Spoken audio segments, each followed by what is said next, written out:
Zonja e zotrinj, ju përshëndes, unë jam Marlin Disa, do t'jemi bashkë si çdo ditë në lajmet e orës 15 këtu në Report Televizion. Do t'jemi tani me titujt kryesor.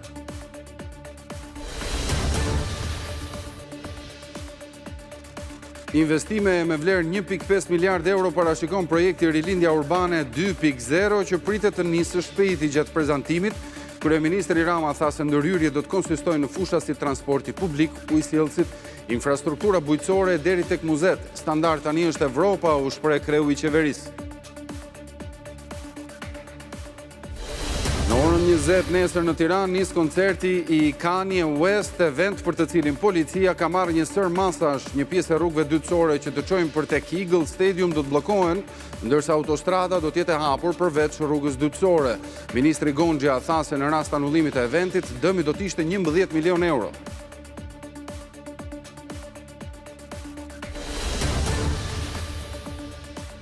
Gjithsej 31 vite e 4 muaj burg ka dhënë këtë të premte gjykata e posaçme për 5 të pandehur të dosjes revanshit të akuzuar për disa episode të rënda kriminale nga tentativa e vrasjes tek trafiku i drogës dhe i armëve.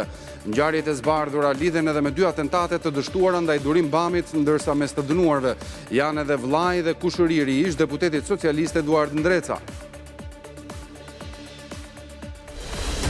Rektoria vijoi të kurrjen edhe vjet me numrin e baktive që zbriti në 2.1 milion krerë dhe prodhimin e qumshtit që ranë në nivelin më të ulët të dekadës. Megjithatë, sasia e qumshtit të grumbulluar u rrit me 6.9% krahasuar me vitin 2024, duke nxitur rritjen e prodhimit të djathit, por edhe të qumshtit për konsum njerëzor.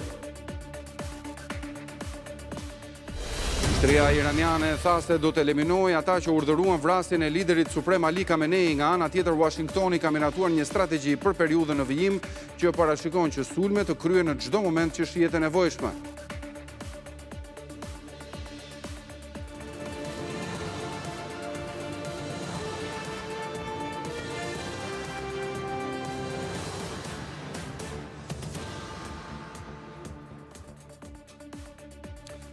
Kryeministri Edi Rama ka prezantuar projektin Rilindja Urbane 2.0, i cili parashikon investime për 1.5 miliard eurosh në 11 sektor, nga transporti publik dhe ujësjellësit tek infrastruktura bujqësore dhe hapësirat publike. Gjatë takimit me ministrat dhe kryetarët e bashkive, Rama tha se pakënaqësia e qytetarëve duhet parë si përgjegjësi e qeverisjes dhe jo si faj i vetë qytetarëve.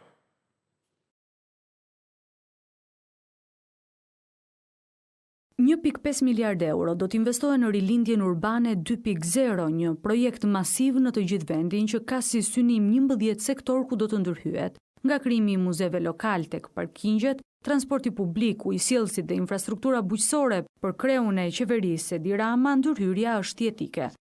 Prandaj Rilindja Urbane 2.0 është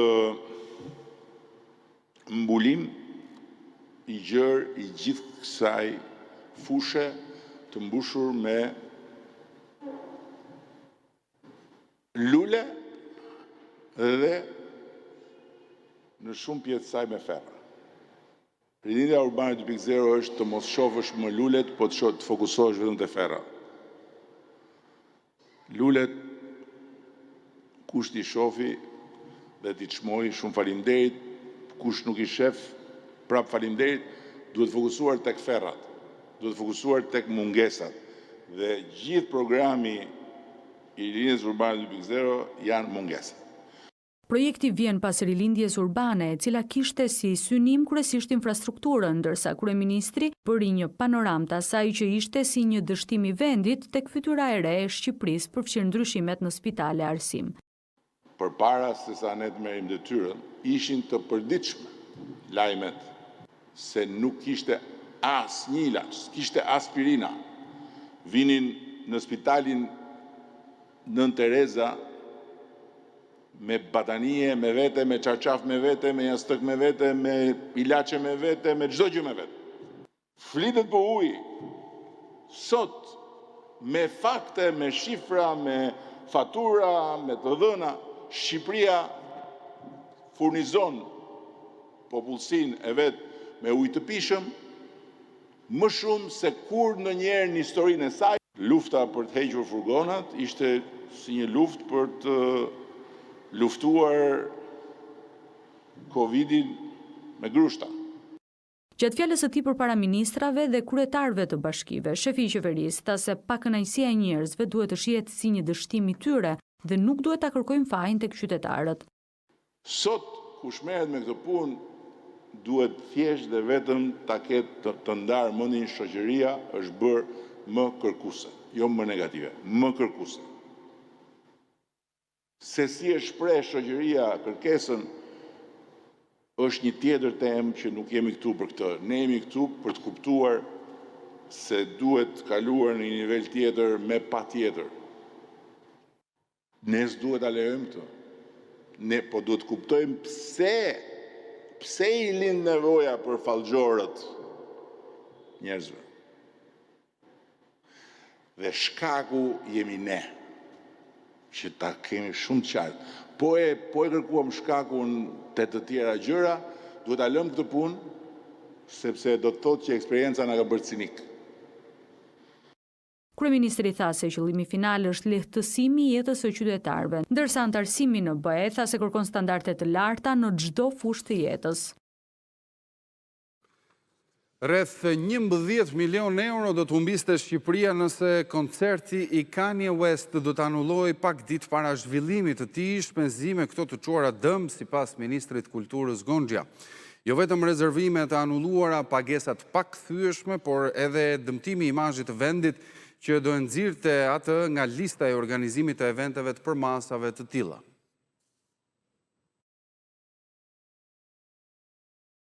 Ekonomia lokale e Madridit parashikon të përfitojë 49 milion euro nga koncerti i këngëtarit të njohur Kanye West, që pritet të mbahet në Algarve më 7 gusht, duke bërë një paralelizëm midis rritjes ekonomike në Spanjë dhe përfitimeve që mund të ketë Shqipëria nga zhvillimi i koncertit. Kryeministri Edi Rama shpërndan një postim nga organizatorët e tureve të Kanye West. Shfaqja në Spanjë krijon mbi 3.000 vende pune të përfshirë në produksionin e koncertit, mirëpret 68.000 fansa, me 60% që vinë nga jashtë vendit, rritardhurat për hotelet, restorante, transportin dhe turizmin. Një shembull konkret që sipas kryeministrit Rama pritet të reflektohet edhe në koncertin e Kanye West të shtunën në Tiranë, për realizimin e të cilit qeveria financoi 4 milion euro. Edhe ministri i kulturës Blendi Gonxha në një reagim publik jep shembull që sipas tij tregojnë se suksesi i një koncerti matet edhe me ndikimin që krijon në të gjithë ekonominë e vendit pritës. Më domethënë sipas tij, koncerti në Stamboll, i cili u financua me fond publik 4.5 milion euro. Koncerti i mblodhi 118.000 spektator, gjeneroi rreth 24 milion euro të ardhura si event, me ndikim ekonomik që u vlerësua deri në 100 milion euro. Fitimet që vendit i kthehen pas nga organizimi një eventi të një përmase të tillë, ministri Gonxha i jep me shifra. Për organizimin e shfaqjes në Eagle Stadium Kashar, janë angazhuar në një hark 2 mujor rreth 3.500 punonjës, ndërsa 24 orë para eventit Tirana është e tëra e rezervuar, sa i takon hoteleve dhe apartamenteve të pasqyruara në platformat e ndryshme online. Mbi 75% e biletave janë blerë nga shtetas të huaj. Ministri i Kulturës sqaron se fondi nga qeveria për koncertin është alokuar përmes programit buxhetor turizëm dhe se nuk ka prekur asnjë fond emergjenca apo financimet e planifikuara. Dëmi i pritshëm nëse koncerti do të anulohej në fazën aktuale, sipas ministrit, do të llogaritej në rreth 11 milion euro shpenzime të pakthyeshme. Akti normativ i cili ka hyrë në fuqi, por megjithatë, do të duhet të marrë miratimin në kuvend në një seancë brenda korrikut, u çua në gjykatën kushtetuese nga kreu i Shqipëria Bëhet Adriati Klapaj. Për shfuqizimin si të papajtueshëm me kushtetutën të aktit normativ numër 3 të datës 6 korrik 2026. Votimi kundër i opozitës për rezolutën e përbashkët në Komitetin e Stabilizim Asocimit dhe rrëzimi amendamenteve të tyre nga majoranca u bën pjesë e një debati mes palëve në Komisionin e Jashtëm. Opozita ngriti gjithashtu me shqetësim financimin e 4.2 milion eurove nga qeveria për koncertin e këngëtarit Kanye West, duke cilësuar shpërdorim të parave publike atë, ndërkohë që Partia Socialiste e quajti një ngjarje madhore për vendin. Then who is against?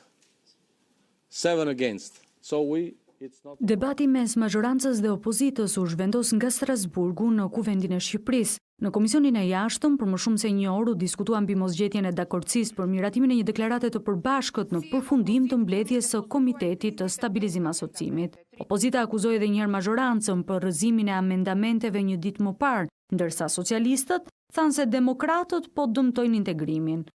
Si opozit kemi depozituar 35 amendamente, 31 prej të cilave janë votuar pro nga eurodeputetët, ndërkohë që majoranca i ka rrëzuar të reflektuara në raportet e Komisionit Evropian, të Parlamentit Evropian. Është e turpshme, është skandaloze kjo që ka ndodhur në Strasburg. Unë do jem shumë më realist për sa i takon numrit të atyre që u miratuan nga ana e kolegëve socialistë, kanë qenë jo më tepër se 6 ose 7. 15 amendamente të opozitës të votuar nga deputetët e Partisë Socialiste. Por ama eurodeputetët në fund e votuan rezolutën. Nuk bën si kolegët e Partisë Demokratike. Në qendër të debateve u kthye edhe koncerti i këngëtarit të njohur Kanye West dhe financimin nga qeveria me 4.2 milion euro, akt normativ të cilin opozita e cilëson shpërdorim të paras publike dhe paralajmëron se do të votoj kundër në parlament. Kjo është përdorim i fondeve publike për një propagandë meskine, politike, partijake. Dhe unë i bethire shqiptarë, mos shkojnë në atë koncert. I hapim pamjen Shqipërisë, jo të një vendi autokratik, por të një sultanati. Dhe aq më shumë një aktivitet i një personi i cili njihet për koncepte naziste, për koncepte antisemite. 4.2 milion euro nga fondi i rezervë, ndërkohë që nuk ka para për pensionistët, nuk ka para për fermerët, nuk ka para për sëmurët, shkonin te onkologjiku, s'kan kura. Po është një ngjarje shumë e madhe për Shqipërinë në arenën ndërkombëtare. Janë rreth 30.000 të huaj nga 80 vende të ndryshme të botës, edhe ta ndjejnë e ta përjetojnë Tiranën ashtu siç është vërtet, e jo ashtu siç ka dalë në disa nga këto lajmet dashakeqe të revolucionarëve patetik në bulevard. Në fund, Komisioni për Punët e Jashtme kaloi me votat e mazhorancës 4 projekt ligje të lidhura me legjislacionin e Unionit për bizneset evropiane. Më 11 korrik, ndërkohë një pjesë e rrugëve dytësore që të çon për tek Eagle Stadium, ku do të mbahet koncerti i këngëtarit të njohur Kanye West, do të jenë bllokuara. Policia rrugore sqaroi për Report Televizion se autostrada do të jetë e hapur përveç rrugës dytësore. Përveç transportit publik, fansat mund të shkojnë edhe me taksi apo me makina private atje, por automjetet duhet i largojnë pasi në zonë nuk ka vende parkimi. Për të garantuar zhvillimin në normalitet të koncertit të Kanye West, policia ka caktuar disa kufizime në qarkullimin e automjeteve rreth zonës ku është ngritur Eagle Stadium, në kilometrin e parë të autostradës Tiranë-Durrës. Më 11 korrik nga ora 7 e mëngjesi deri në mesnatë nuk do të lejohet lëvizja e automjeteve në rrugën dytësore për në hyrje të Tiranës nga kompleksi Eiffel deri te Casa Italia. Në këtë aks mund të lëvizet për dalje. Autostrada Tiranë-Durrës nuk do të jetë bllokuar nga dy krahët. Është menduar të bllokohet vetëm pjesa e daljes nga autostrada Durrës-Tiranë, që vjen ke pjesa e Agnës, është pjesa e daljes rrugës dytësore. Që vjen të djathtë që futesh poshtë. Që vjen të djathtë. Rrethi Casa Italias komplet është në lirë. Mesditën e 11 korrikut për 12 orë deri në mesnatë do të ketë ndalim të qarkullimit përreth stadiumit pranë Casa Italias, rruga Pavarësia dhe rruga Sokrat Miho. Në të njëjtën fashorare, rrugët Sokrat Miho, Kasem Shima dhe 7 nëntori do të funksionojnë vetëm me sencëdalje. Është menduar që do vihet nëpërmjet linjave që ka vendos pjesë e bashkisë edhe me taksi. Me transport publik. Me transport publik. Është menduar për të pajis me kordon që të futen për një perimetër sigurt, të futen taksit, autobusat, bëhet zbritje personave dhe pastaj të vazhdohen.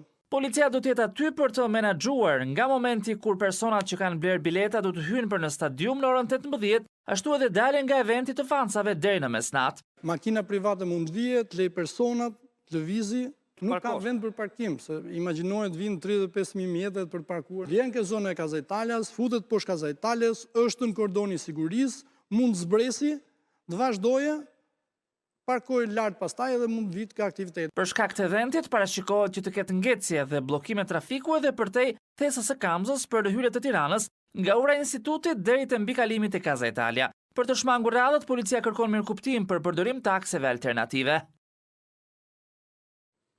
Ju shohim pak tani rezultatet e sondazhit online tek shqiptaria.com dhe pyetjen që u drejtohet lexuesve është pikërisht për eventin e ditës së nesërme. Mendoni se koncerti i Kanye West do të sjellë marketing pozitiv për imazhin e Shqipërisë? 61.4% thonë po, 33.8% janë të mendimit kundër, thonë jo, 4.7% thonë disi.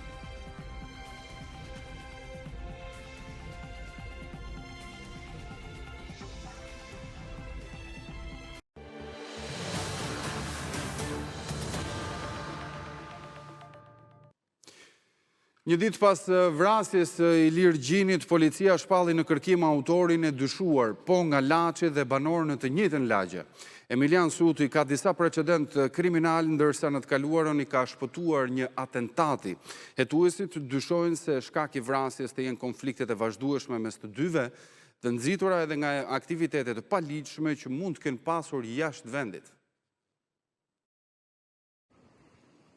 Ora shënonte 22:10 korrikut. Ilir Gjini sapo parkoi makinën në lagjen Erdogan në Laç dhe po i drejtohej hyrjes së pallatit ku banonte. Në drejtim të tij u qellua me armë zjarri. 7 plumba. 40 vjeçari tentoi të largohej me vrap, por agresori e ndoqi deri te hyrja e pallatit, vetëm rreth 100 metra larg komisariatit të policisë së Kurbinit. 2 prej plumbave i prekën organet jetësore. Rrugës për në spitalin e traumës ai ndroi jetë. Policia u rikthye sërish në vendin e ngjarjes, gati 12 orë më vonë, shiriti i krimit akoma nuk është hequr.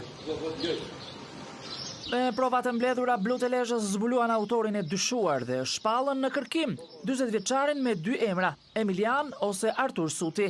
Ilir Gjini dhe Artur Suti jetonin në të njëjtën lagje në Laç. Shkak i vrasjes dyshohet të jetë një konflikt i mundshëm mes tyre jashtë vendit ku nuk përjashtohet mundësia të kenë pasur aktivitet kriminal. Hetuesit dyshojnë se autori është ndihmuar nga persona të tjerë për t'u larguar nga zona, por deri më tani bashkëpunëtorët e mundshëm nuk janë identifikuar. Në vend ngjarje është gjetur edhe një pistolet e cila është dërguar për ekspertizë dhe ka dyshime se mund të ketë qenë e viktimës. Palët kishin pasur edhe një konflikt verbal pak momente përpara vrasjes, teksa ishin pikasur në qendër të Laçit. I dyshuar Emilian Suti ka precedent të theksuar kriminal, i dënuar me 5 vite burg për kanosje për shkak të detyrës, armbajtje pa leje, i arrestuar edhe në Belgjik për vjedhje. 15 vjet më parë, Emilian Suti arriti të shpëtoi edhe një atentati përpara komisariatit të Kurbinit. Ai kishte marrë leje për të dalë nga burgu kur nga një makinë u qellua me breshëri plumbash, që për fat nuk e kapën. Ai është vëllai i Gentian Sutit, i konsideruar i fortë i Laçit. Më herët, 2 vëllezërit janë dënuar me nga 5 dhe 4 vite burg, pasi hapën zjarr ndaj policisë së shtetit, ngjarje ndodhur në vitin 2010. Ilir Gjini me origjinë nga Miloti, por me banim në Laç, kishte edhe 3 mbiemra të tjerë: Kokaj, Lika dhe Nure. Arsyeja e ndërrimit të mbiemrave dyshohet të ishte e kaluara e tij problematike, përfshirë vjedhje të banesave në Itali. Xhelozia është pista kryesore ku janë përqendruar hetimet e policisë së Shkodrës për vrasjen e 55 vjeçares Bardhe Ziçi nga bashkëshorti i saj Shtjefën Ziçi. Report Televizion siguroi një sekuencë të pamjeve nga kamerat e sigurisë ku 64 vjeçari duket me armën në dorë pak momente para vrasjes. Sipas hetimeve, 64 vjeçari ka kërkuar bashkëshortes telefonin celular dhe më pas kanë nisur të debatojnë. Pak qaste më vonë ai është futur në banesë, ka marrë çiften që i kishte marrë me leje dhe ka qelluar 2 herë në drejtim të gruas, duke i shkaktuar vdekjen në vend. Autori i dyshuar nuk është marrë ende në pyetje për shkak të gjendjes së tij psikologjike, por burimet thonë se në momentin e arrestimit ai i ka thënë policisë se s'kishte bërë ndonjë gjë të keqe pasi gruan e vet kishte vrarë. Ndërkohë mbrojtja e tij vijon të pretendojë se ngjarja ka qenë aksidentale. Sipas avokatëve, 64 vjeçari kishte marrë armën për ta pastruar dhe nuk ishte në dieni se ajo ishte e mbushur me fishek. Çifti kishte një dyqan ushqimore dhe kishin 2 fëmijë. Djali jeton në Kanada ndërsa vajza shërben si oficere në repartin ushtarak të Vaut të Dejës. Të afërm dhe banor të zonës i përshkruan si njerëz të qetë dhe pa konflikte.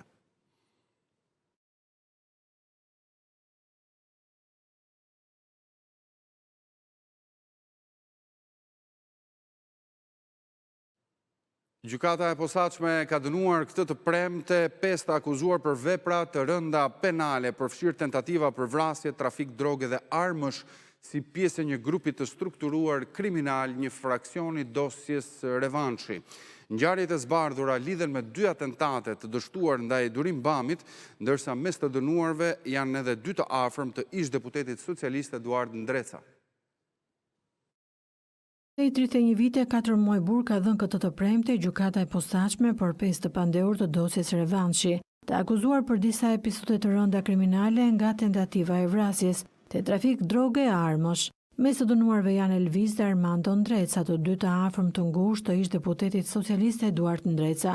Të 2 u shpallën fajtor si të përfshirë në aktivitet të strukturuar kriminal, për përgatitje atentatesh dhe trafikim të rreth 243 kg kanabis në zonën e Lezhës. Për drogën Armando Ndreca u dënua 11 vite burg dhe do të vuaj 7 vite e 4 muaj, ndërsa dënimi me 8 vite burg për Elvis Ndrecën bëhet 5 vite e 4 muaj për shkak të gjykimit të shkurtuar. Ky i fundit akuzohet si i përfshirë në një atentat të dështuar në verën e vitit 2020 ndaj Durim Bamit. Për Adriatik Piklin, ish efektivi forcave speciale Renea dhe Deviz Bajramajn, GKK vendosi dënimin përfundimtar me 6 vite e 8 muaj burg pas uljes nga gjykimi i shkurtuar. Të 2 kanë qenë të përfshirë në vitet 2020-2021 së bashku me Deviz Bajramajn dhe Adrian Piklin në tregtinë e pajlisshme të armëve dhe municioneve, duke jashitur edhe personave me precedent penal. 5 vite e 4 muaj do të vuaj edhe Edison Muçaku për sigurim të kushteve në atentatin e mbetur në tentativë ndaj Hamzat Terziut në korrik të vitit 2020. Një i 6 pjesë rëndësishme e grupit është Albert Zaja, i cili do të gjykohet më vete. Ky i fundit si bashkëpunëtor i 5 të tjerëve ka marrë pjesë tuajse në të gjitha episodet kriminale të zbardhura, si tentativa të dështuar për të vrarë Durim Bami në urën e Tapizës në Fushë Krujë në nëntorin e vitit 2020. Prokuroria e Durrësit njoftoi se me kërkesë të saj gjykata ka vendosur sekuestrën e mbi 80.000 metrave katror tokë e dyshuar se është tjetërsuar përmes dokumenteve të falsifikuara. Njoftimi vjen vetëm një ditë pasi u komunikuan 12 masa sigurie për qytetarë dhe ish punonjës të kadastrës të cilët në bashkëpunim tokën shtet ja kishin regjistruar privatëve. Në total në dosjen e prokurorisë figurojnë 6 raste të tjetërsimit të pronave në zona bregdetare, ndërsa për 6 përfituesit janë vendosur 5 arreste në shtëpi dhe 1 arrest me burg. Të 6 këta kanë paraqitur dokumente false pranë zyrës së regjistrimit të pasurive të paluajtshme dhe më pas me ndihmën e disa zyrtarëve të kadastrës kanë përvetësuar pronat. Në mesin e zyrtarëve bëhet fjalë edhe për ish-drejtorin e kadastrës së Durrësit Ardian Kona, i afërmi i Monika Kryemadhit, i cili është arrestuar dhe më herët për përfshirjen në të njëjtën skem kriminale mashtrimi. Për Konën dhe 2 zyrtarë të tjerë të ish-ZVRPP-s së Durrësit është vendosur masa arrest me burg.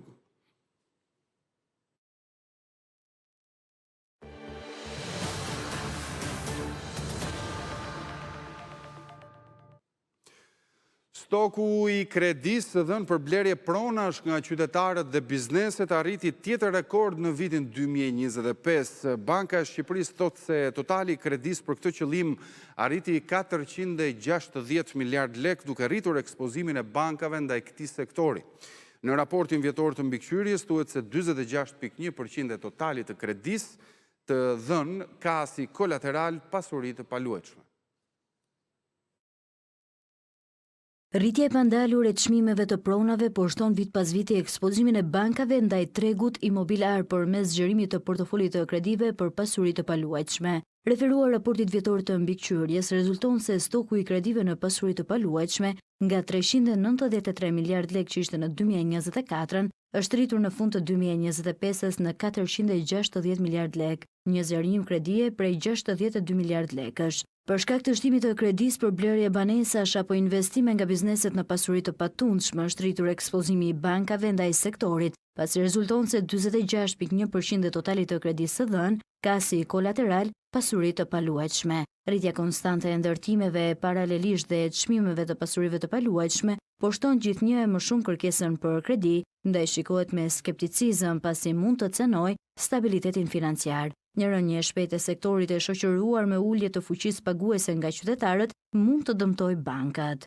Banka e Shqipërisë ka trajtuar rritjen e kredisë për pasuri të paluajtshme si burim të mundshëm rreziku për stabilitetin financiar. Për këtë arsye, banka ka forcuar mbledhjen dhe analizën e dhënave për kredit për banesa, prona tregtare, ndërtues dhe projekte imobiliare.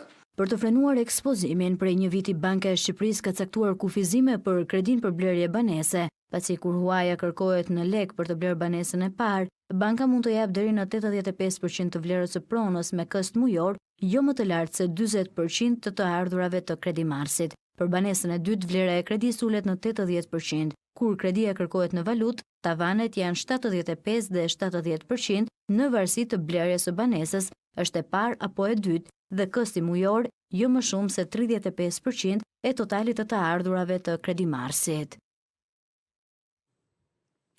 Euro ka rënë në nivelin më të ullët historik duke u këmbyer me 93.7 lek dhe brenda 10 vitesh është vlerësuar me 31.5%. Rënja e monedhës evropiane favorizon importet, por ullë të ardhurat e eksportuesve dhe të familjeve që kanë të ardhurat në këtë monedhë. Euro po humbet gjithnjë më shumë terren përballë lekut. Këtë të premte valuta europiane preku nivelin më të ulët të saj duke u këmbyer me 93.7 lek, ose 5% më pak krahasuar me të njëjtën periudhë një vit më parë. Më tet korrik në Komisionin e Nismave Qytetare, guvernatori Gen Seiko u shpreh se ky zhvlerësim ka ardhur për shkak të turizmit, remitancave dhe investimeve që kanë sjellë fluks valute në tregun ton, dhe se ndërhyrjet e tyre në treg bëhen vetëm për të garantuar stabilitetin financiar. Kjo rënje nuk duket të ketë fund përsa ko vendi ka hyrë në pikun e sezonit veror dhe prurjet valutore vetëm sa shtohen. Forcimi i vazhdueshëm i lekut ka sjellë efekte të ndryshme në ekonomi. Nga njëra anë, importet bëhen më të lira dhe ulen kostot për bizneset që blejnë mallra jashtë vendit, por jep efekt pozitiv edhe për borxhin e huaj apo kredit në valutë, duke i bërë më të lira këstet e kthimit. Nga ana tjetër, eksportuesit që marrin të ardhura në euro apo familje që marrin remitanca përballen me më pak para kur i konvertojnë në lek. Brenda një dekade, euro ka humbur rreth 31.5% të vlerës së saj kundrejt lekut, pasi në korrikun e 2016-s, 1 euro kushtonte 137 lek. Blegtoria në Shqipëri vijoi kurrjen edhe në vitin 2025 me numrin e baktive që zbriti në 2.1 milion krerë dhe prodhimin e qumshtit që ra në nivelin më të ulët të dekadës. Megjithatë, sasia e qumshtit të grumbulluar nga industria përpunuese u rrit me 6.9% krahasuar me një vit më parë, duke nxitur edhe rritjen e prodhimit të djathit, por edhe të qumshtit për konsum njerëzor. Blegtoria në Shqipëri vijoi prerjen rënëse edhe në vitin 2025 duke zbritur në 2.1 milion krerë, ose rreth 83.000 krerë më pak se në vitin 2024. Sipas Instat, kjo rënje u diktuar nga paksimi i tufave të imta, ndërsa numri i gjedhve u rrit lehtësisht. Për shkak të reduktimit të tufave është ulur edhe prodhimi kombëtar i qumshtit, duke shënuar nivelin më të ulët të dekadës gjatë vitit 2025 me rreth 868.000 ton të prodhuara në total nga 1.1 milion ton në 2015. Por pavarësisht kësaj rënje, të dhënat e Instat tregojnë se gjatë vitit të kaluar sasia e qumshtit të grumbulluar nga subjektet përpunuese ka regjistruar rritje me 6.9% krahasuar me 2024. Konkretisht u grumbullua rreth 101.000 ton, kryesisht qumësh lope, ndërsa sasia e grumbulluar e qumshtit të deles ra me 21.1% dhe e dhive me 4.3%. Prej kësaj sasie të grumbulluar, rreth 15.000 ton u përdorën për prodhimin e qumshtit për konsum njerëzor, ndërsa pjesa tjetër shkoi për përpunim të mëtejshëm. Kështu prodhimi i djathit arriti në 10.688 ton, ose 1.9% më shumë se në 2024. Nga totali i qumshtit të prodhuar vjet, vetëm 12% e tij shkoi në përpunim për t'u hedhur më pas në treg, ndërsa pjesa dërmuese mbahet nga blegtorët për konsum vetjak. Mikpritja si një ndër vlerat më identifikuese të shqiptarëve po merr një dimension të ri në Piqeras të Himarës, ku autoritetet lokale dhe bizneset të turizmit prezantuan nismën Buk, Krip dhe Zemër. Qëllimi është promovimi i traditave vendase dhe përdorimi i produkteve lokale.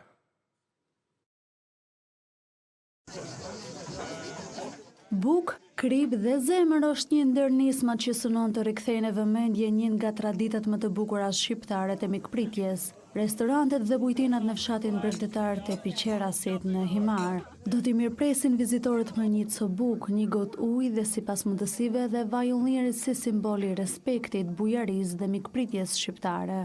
Promovon pikërisht atë mikpritjen që është pjesë e traditës shqiptare, promovon produktet tona të cilat dihet që janë produkte bio dhe shumë preferuara nga të gjithë vizitorët që vinë në Himar.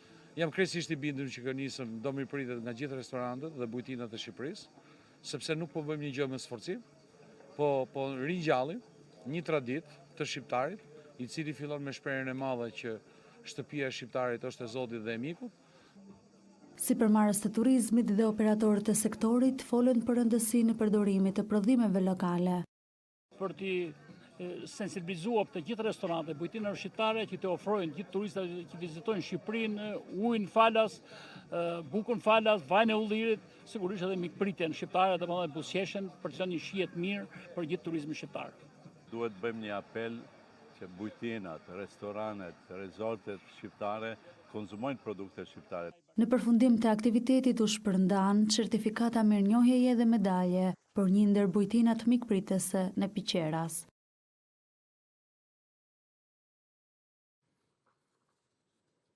Tingujt e sazeve dhe ritmet e folklorit të Myzeqes u dëgjuan për të 6-ën vit në festivalin Kabaja Myzeqare që u zhvillua në Krutjet Lushnjës. Festivali solli në skenë grupet më përfaqësuese të zonës, ndërsa autoritetet vendore apeluan për ruajtjen dhe përcjelljen e kësaj trashëgimie kulturore tek brezat e rinj. Për të 6-ën vit radhazi në Krutje të Lushnjës u mbajt festivali Kabaja Myzeqare. Një mbrëmje kushtuar folklorit. Grupet e sazeve popullore nga Lushnja, Divjaka, Fjeri, Berati, Kuçova, Dimali dhe Belshi performuan pjesë nga gura popullore e trevës së Myzeqes, trashëgimi kulturore prej shekujsh. Udhëheqësi artistik i këtij festivali, Albert Kajno, kishte një thirrje të veçantë që të rinj të ruajnë vlerat e folklorit myzeqar. Të përçojnë traditën tonë, edhe muzikën fort të ruajnë muzikën tonë, sepse është duke humor dhe shoh që ka interes dhe me të rinjt shumë, ka dhe kërkesa, ka fillu dhe i aplikoj këto muzikët e popullore. Kryetarja e Bashkisë së Lushnjës, Eriselda Sefa, u ndal te performanca e valles dyshe myzeqare, e shpallur si një nga monumentet kulturore jo materiale. Kënaqësia më e madhe ishte që grupi Lushnjës, i cili përfaqësohet nga ansambli Vaçezela, sot performoi edhe me vallen myzeqare, për të cilën ne kemi arritur ta fusim edhe në monumentet kulturore jo materiale, për të cilat shpresojmë shumë që më pas të kemi mundësi ta promovojmë se jo dhe drejt UNESCO-s. Vendin e parë zuri grupi i sazeve Krutje, vendin e dytë grupi i sazeve Seman Fier dhe vendin e tretë Kozar Dimal.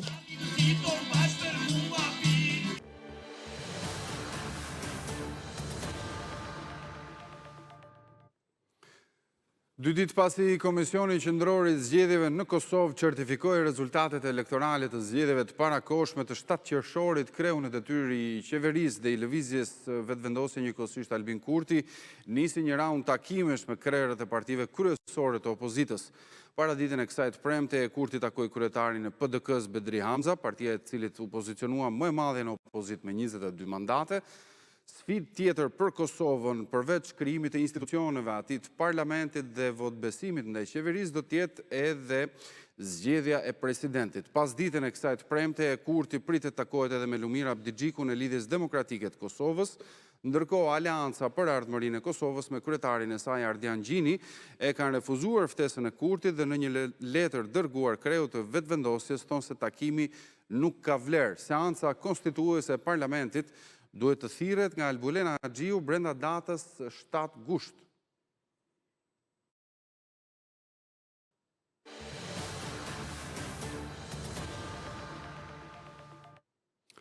Korça do të kthehet sërish në një skenë të madhe artistike me nisjen e edicionit të 9 të festivalit Mik.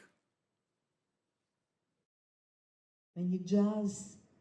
Edicioni 9 i festivalit Mik çeli si pari në Korçë me një program që ndërthur muzikën, artin dhe promovimin e trashëgimisë kulturore. Për herë të parë, festivali nisi me tingujt e jazz manush, i njohur edhe si Gypsy Jazz ose Hot Club Jazz, zhanri francez i viteve 30, një stil muzikor energjik, që ndërthur swingun amerikan të viteve 1930 me muzikën tradicionale rome dhe bal mjuset, duke sjellë një risi për publikun shqiptar. Jam shumë e lumtur që neve ta hapim domethënë një dritare drejt kësaj gjinie, e cila jam e bindur që do pëlqejë shumë nga publiku. Për të kaluar nesër në teatr me një koncert omazh, gjithmonë me Bite Korçës, që unë i kam shumë për zemër. Bëhet fjalë për Viktor Gjikën edhe për Teodor Laçon. Në skenë u ngjitën artistë nga Shqipëria, Kosova dhe Franca, të cilët sjellin një repertor të njohur në festivalet europiane, por pak të interpretuar në vend. Jam shumë i nderuar që pata rastin dhe mulla rasti të jem këtu me miqtë e mi dhe kolegët e mi dhe të prezantoj një stil të ri të jazzit, i cili nuk është shumë i njohur në publikun e zgjuar. Festivali vlerësohet jo vetëm për programin artistik, por edhe për mënyrën se si promovon destinacionet kulturore të zonës. Ne për herë të parë shkojmë në një vend që s'kemi qenë orçisht, që s'kemi qenë asnjëherë, do zbulojmë është më shumë se një kishë, është një kult i cili është për të zbuluar, dhe kemi një kor i cili vjen nga Greqia, për herë të parë kor bizantin. Mik do të mbyllet me mbrëmjen tradicionale të serenatave në Parkun Rinia të dielën, ku artistët dhe publiku do të këndojnë së bashku këngë të ralla korçare, duke kurorzuar një edicion që bashkon muzikën, kulturën dhe promovimin e trashëgimisë së qytetit. Dy histori të rëndësishme të trashëgimisë shqiptare janë sjellë në ekran përmes filmave të animuar. Gjëmimi i gjamës së burrave dhe historia e jashtëzakonshme të shpëtimit të kodikëve të Beratit prezantohen në një rrëfim të realizuar me teknika bashkohore. Dy histori të rënjosura thellë në kujtesën dhe trashëgimin kulturore shqiptare janë sjellë në ekran përmes animacionit. Gjëmon dhe Librat e dritës, dy filma të shkurtër të realizuar nga Mauro Zaçe dhe Andamion Murataj, patën premierën e tyre në Tiranë, në kuadër të programit Trashëgimia është marka jonë. Ideja në fund të fundit të gjithë këtij projekti është që njerëzit të dëgjojnë historitë tona unike, këtë storytelling që kemi dhe të vinë edhe ta lidhin me një vend të caktuar që ne kemi. Filmi Gjëmon i Mauro Zaçes risjell një nga ritualet më të veçanta të trashëgimisë jo materiale shqiptare, gjamën e burrave. Përmes një gjuhe poetike dhe animacionit ekspresionist, dokumentari nuk synon të dokumentojë ritualin në mënyrë klasike, por të përcjellë emocionin, dhimbjen dhe solidaritetin që shoqëron këtë traditë shekullore të malësisë. Ndërsa Librat e dritës, një rrëfim i animuar nga Andamion Murataj, sjell në qendër historinë e shpëtimit të kodikëve të Beratit, një prej thesareve më të çmuara të trashëgimisë botërore. Unë doja të bëja një rrëfim që t'ju shërbej asaj që Eva e thot vazhdimisht brezitri. Pra është një film me një target shumë të qartë, të rinjt, dhe ajo për mua që ishte challenge e përdorimit teknologjive të reja. Pra është një histori e treguar me gjuhë gati siç janë animacionet që shumica e fëmijëve shohin në YouTube, apo është ajo që është bërë pjesë e kulturës. Bazuar simbolikisht në një shkrirje të farhetësit të David Selenicasit, me figurën e Skuripekut, një prej shpëtimtarëve të dokumentuar të kodikëve të Beratit. Ky rrëfim fokusohet në heroizmin e qytetarëve që rrezikuan jetën për të mbrojtur dorëshkrimet e rralla gjatë pushtimeve. Në bashkëpunim me Ryan Johnson, artist vizual në Hollywood dhe ekspertin e teknologjisë Tommy Kallanxhin, rrëfimi ndërtohet me teknika moderne animacioni dhe është menduar veçanërisht për audiencat e reja. Të rinë që ndoshta nëpërmjet inteligjencës artificiale të kuptojnë edhe kulturën, të kuptojnë edhe traditën. Ndoshta kjo mund të shërbejë edhe studentëve për të kuptuar më mirë historinë. Historiani Andi Pinari vlerësoi të dy produksionet si një mënyrë e re për të promovuar historinë shqiptare. Të dy filmat janë pjesë e 15 projekteve fituese të skemës së granteve të vogla, HiHeritage i Saur Brand, financuar nga Bashkimi Evropian dhe zbatuar nga DMO Albania dhe EU Policy Hub, me synimin për ta sjellë trashëgimin kulturore shqiptare më afër publikut përmes artit dhe teknologjisë. Ishte gjithçka për këtë edicion lajmesh, ju falenderoj për vëmendjen. Bashkë miropafshim.